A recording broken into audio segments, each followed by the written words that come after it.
Assalamualaikum warahmatullahi wabarakatuh. Salam sejahtera kawan-kawan. Alhamdulillah dapat kita bertemu sekali lagi di Cik Cuk Channel 5306. Pau yang berjaya dibuat, permukaannya adalah licin ataupun mulus dan tidak kecut ataupun kerepot. Bentuknya bulat saja. Kita tekan macam ni, dia naik balik. Okey, kita tekan, dia naik balik. Maknanya eloklah tu kuihnya. Kemudian kita buka ni, kan, kulit ni dengan mudah dia keluar macam tu. Okey. Tapi setengah orang dia makan sekali dengan kulit, setengah orang dia tak suka makan kulit ni. Jadi dia akan buang kulit ni. Macam ni. Okey. Kalau pau yang cantik, dia punya kulit tu bila kita tarik, dia nipis je macam ni. Dia tak tebal. Kulitnya nipis je bila kita tarik ya. Macam tu. Okey? Lembut je. Tengok tu.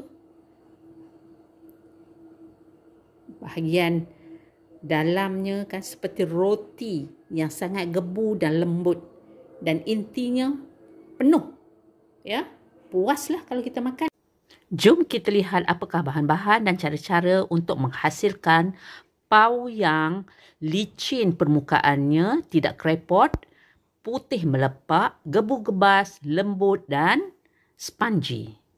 Dan bentuknya bulat sekata. Sediakan 475 ml air ais ataupun air sejuk. Ini adalah yeast segera ataupun instant yeast. Sebanyak 11 grams kita akan larutkan. Kacau.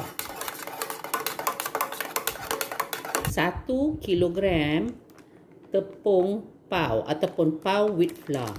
Lepas tu letak dalam mesin yang agak besar.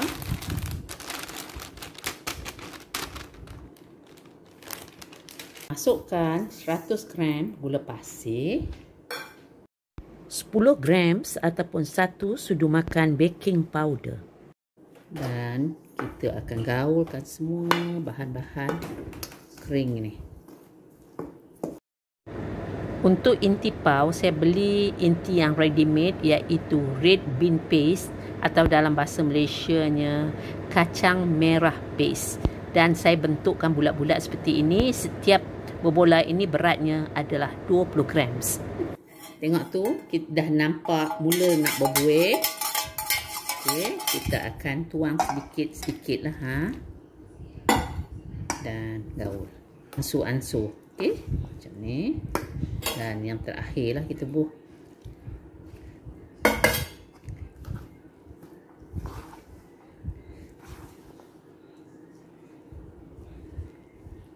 $100 grams lemak sayur ataupun shortening kita akan campurkan dengan kita punya pung ni ya. Kemudian kita gaulkan.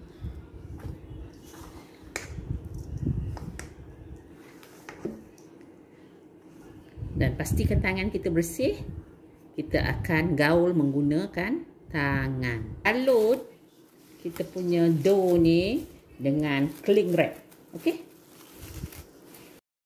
Selepas 20 minit, kita buka cling wrap tu. Lepas tu kita uli dalam lebih kurang 5-6 minit.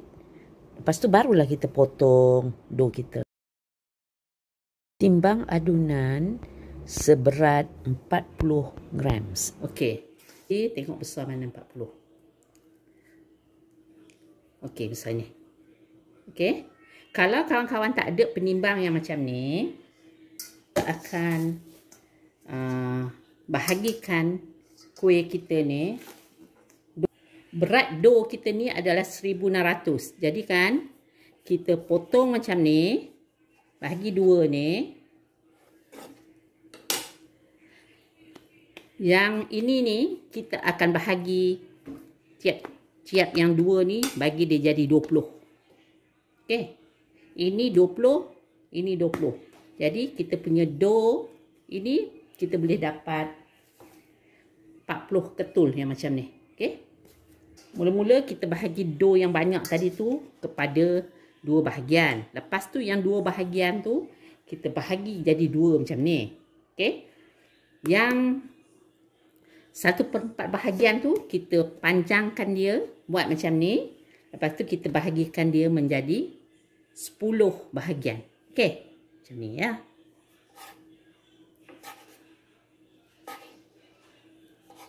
Okey. 2, 4, 6, 8, 10. 10 bahagian ni. Tiap-tiap satu ni adalah lebih kurang dalam 40 gram. Okey. Kawan-kawan, kita sediakan kukusan. Untuk lapis kuih ni, saya mengguna paper cup ni. Atau kertas kek macam ni ya. Kalau kawan-kawan tak ada paper cup, bolehlah guna kertas biasa tu, potong lah.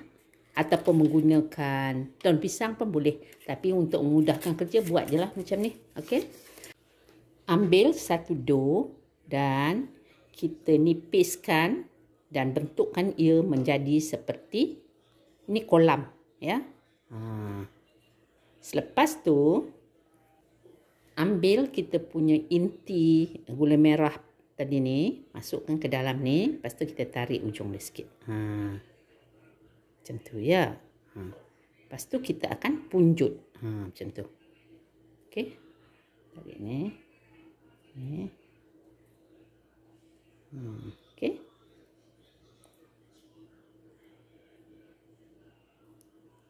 Dah bagi dia nampak kemas.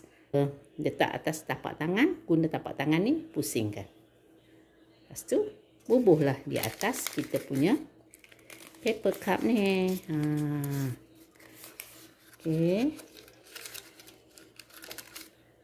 Okey, kawan-kawan, kita akan ulang-ulang lah buat begini sehingga semuanya habis dilakukan. Dough ni mengembang 2 kali ganda.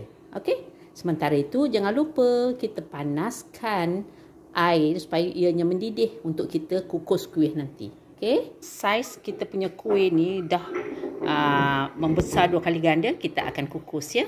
Kukus kuih ini lebih kurang dalam 10 minit dan pastikan penutup kukusan kita ini ditutup dengan tuala untuk mengelakkan air titisan wap akan jatuh ke atas kita punya kuih nanti. Okey. Setelah 10 minit kita kukus kuih ni, kita tutup api. Tetapi kekalkan pengukus ini bertutup selama 3 minit untuk mengelakkan kejadian kulit pau kita jadi kerepot. Alhamdulillah, inilah rupanya kuih pau yang telah berjaya kita kukus tadi. Ya, ini masih lagi panas. Selepas kita angkat kuih daripada pengukus, kita sejukkan di atas metal rack supaya kuih ini tidak berkuap ya. Bila kita nak makan ya kawan-kawan, kita boleh makan terus dengan ada kulit ni ataupun kita buang kulit. Kita buka. Lembut je. Tengok tu. Bahagian dalamnya kan seperti roti yang sangat gebu dan lembut, dan intinya penuh.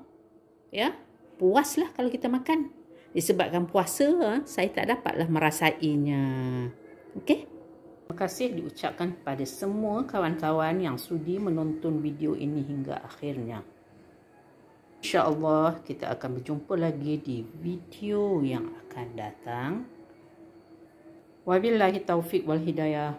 Wassalamualaikum warahmatullahi wabarakatuh. Bye-bye kawan-kawan.